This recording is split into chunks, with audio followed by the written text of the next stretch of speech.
Good morning everyone. Set S equal to 1 2 3, ये हमारा बेटा एक सेट है जिसमें कितने एलिमेंट हैं, ठीक है ना। Set S equal to this, prove S3 is permutation group।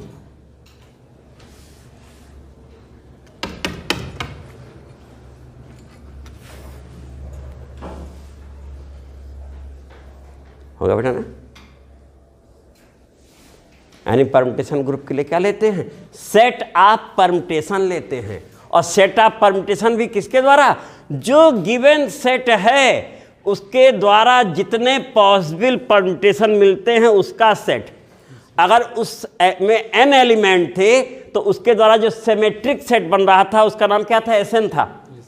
यहाँ कितने एलिमेंट हैं, इसलिए सिमेट्रिक सेट का नाम क्या है। इस और सिमेट्रिक सेट में एलिमेंट कितने होंगे, 6 होंगे, फैक्टोरियल 3। तो ये बेटा हम लोग का हो गया है। अब इसमें हम लोग आ रहे हैं सॉल्यूशन में बेटा। इसके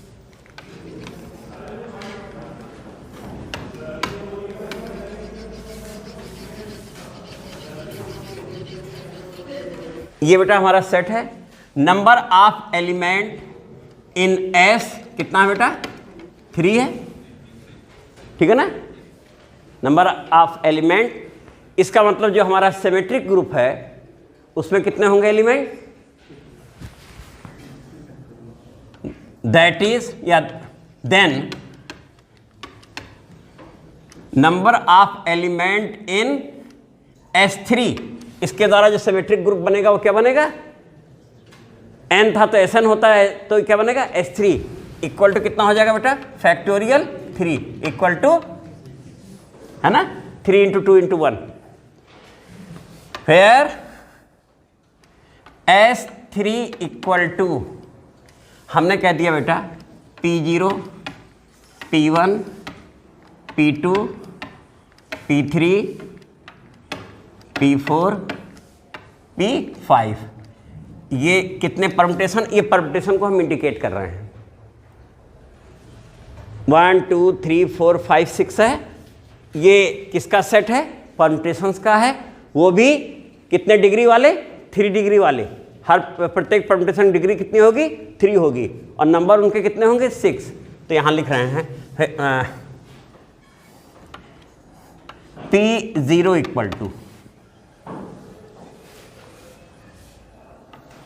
1 2 3 1 2 3, P1 इक्वल टू 1 2 3, ठीक बेटा, 2 3 1, P3 इक्वल टू 1 2 3 और 3 1 2,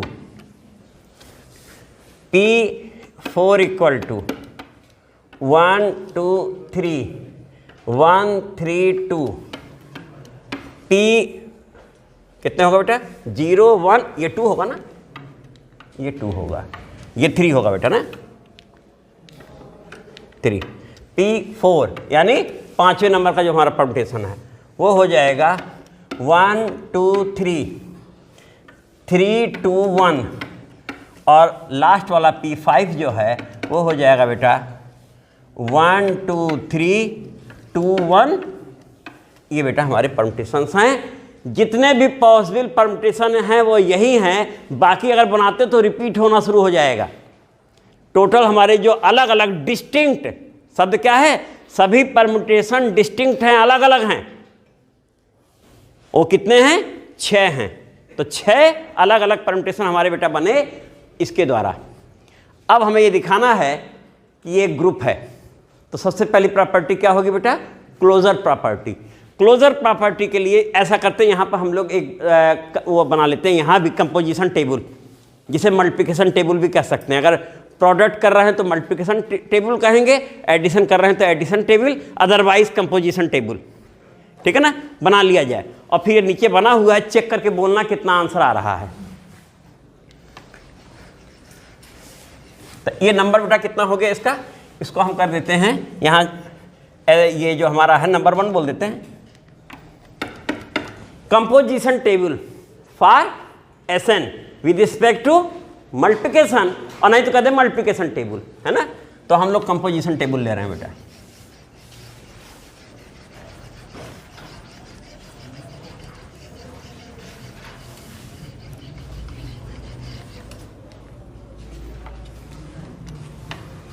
ये हमारा प्रोडक्ट है P0, P1, P2, P3, P4, P5, P5, और इधर पे आ जाते हैं P0, P1, P2, P3, इसको यहाँ नीचे लिख देते हैं। P0 हमारा है 1 2 3 1 2 3, और P1 कितना बेटा 1 2 3 3 नहीं 2 3 1, और ये हमारा P2 कितना है बेटा 1 2 3 3 1 2, क्योंकि देखने की जरूरत पड़ेगी बेटा, है ना। और ये लाइन हमने हटा दी।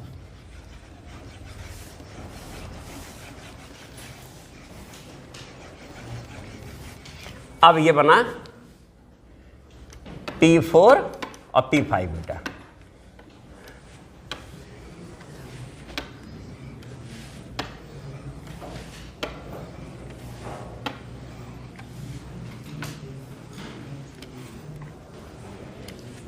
अब बेटा हम लोग प्रोडक्ट करेंगे और देखेंगे आंसर क्या आ रहा है। अब यहां से देखो P0 P0, इसी से प्रोडक्ट करेंगे तो ये आइडेंटिटी है ना, आंसर वही आ जाएगा। आंसर क्या मिला बेटा P0 मिला। अब P0 इंटू P1 1 1 1 2 1 2 ही तो आया, 2 2 2 3 2 3, यानी यही आ गया P1। आइडेंटिटी एलिमेंट एग्जिस्ट कर रहा बोल ही चुके हैं अभी हम लोग, प्रॉपर्टी जो दिखाए थे, तो यहाँ एग्जिस्ट दिखाना है, आएगा उसके अंदर। तो ये देखो ये हो गया P2, ये P3, ये P4, और ये तुम देख लो। इसका मतलब अगर आइडेंटिटी एलिमेंट का जब नंबर आएगा तो यहाँ पर इस सेट के लिए आइडेंटिटी एलिमेंट क्या है P0 इज आइडेंटिटी एलिमेंट, जो कि इसके अंदर है। अभी वो जब नंबर आएगा बोला जाएगा। अब अगला देखो P1 P0, P1 ही तो आएगा ना, P1 1 2 P1 देखना 1 2 2 3 1 3 हो जाएगा, और फिर 2 3 3 1 2 1 P2 आ रहा। आंसर देखो इन बगल में है। जब हम लोग किसका प्रोडक्ट किए बेटा P1 का P1 प्रोडक्ट किए तो क्या आया P2 ही आ रहा ना। ये देखो P2 आ गया। ये वाला कितना आया बेटा P0, हाँ P5 P3 P4। काफी तेज गुणा किया तुम लोगों ने।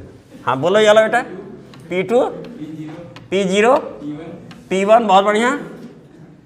ये बोलो जल्दी बोलो P4 P5 P3, बाकी करते रहो बेटा अपने लोग।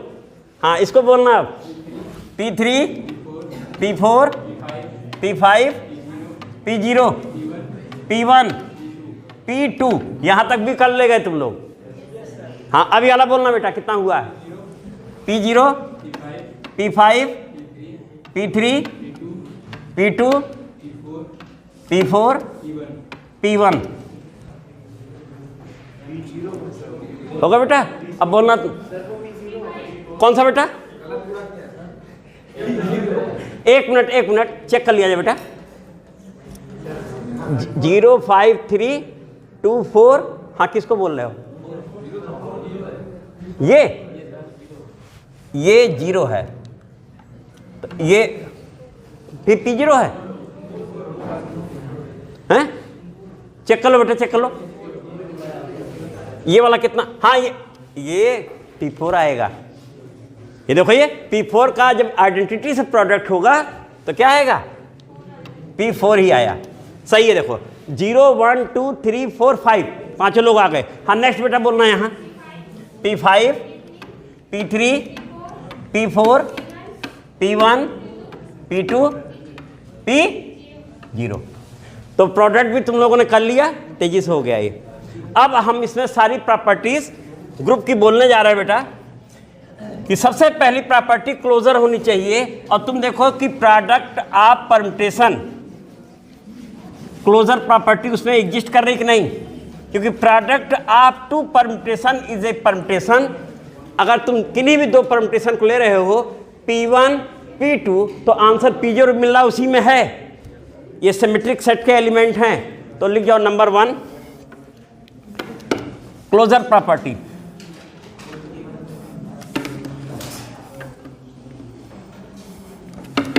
The product of permutation is closed with respect to multiplication.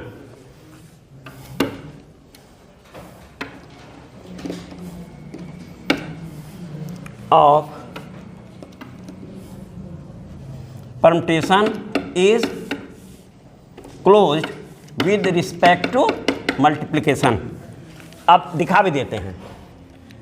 For every P1, P2 किसको बिलोंग कर रहे थे बेटा? सिमेट्रिक सेट Sn को बिलोंग कर रहे थे ना। We have P1,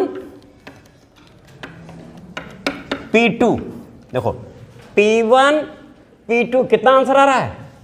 equal to belonging to है। क्लोजर प्रॉपर्टी यही तो है कि अगर हम प्रोडक्ट करते हैं तो जो हमें रिजल्ट मिल रहा है वो भी उसी सेट में होना चाहिए। तो तुम यहां देखो प्रोडक्ट मल्टीप्लिकेशन जो टेबल बना है, जो सारे एलिमेंट उसमें एग्जिस्ट कर रहे हैं। सेकंड प्रॉपर्टी एसोसिएटिव, सेकंड लो बेटा इसी में, associative law hold in product of permutation है इसमें एलिमेंट बेटा। तो लिख जाओ second associative law hold in product of permutations. ठीक बेटा। अब देखो ये that is P1, P2, P3 equal to P1, P2, P3 for every P1, P2, P3 belonging to. देख लो ये प्रोडक्ट करें तो ये कंपोजिशन टेबल में है बेटा। ठीक है ना। एसोसिएटिव भी हो गया। थर्ड आइडेंटिटी एलिमेंट एग्जिस्ट कर रहा है ना, तो थर्ड प्रॉपर्टी हुई बेटा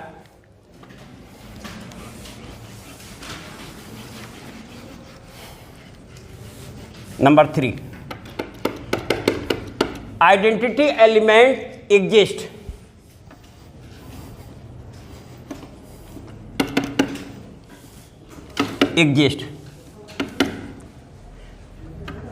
P0 is identity element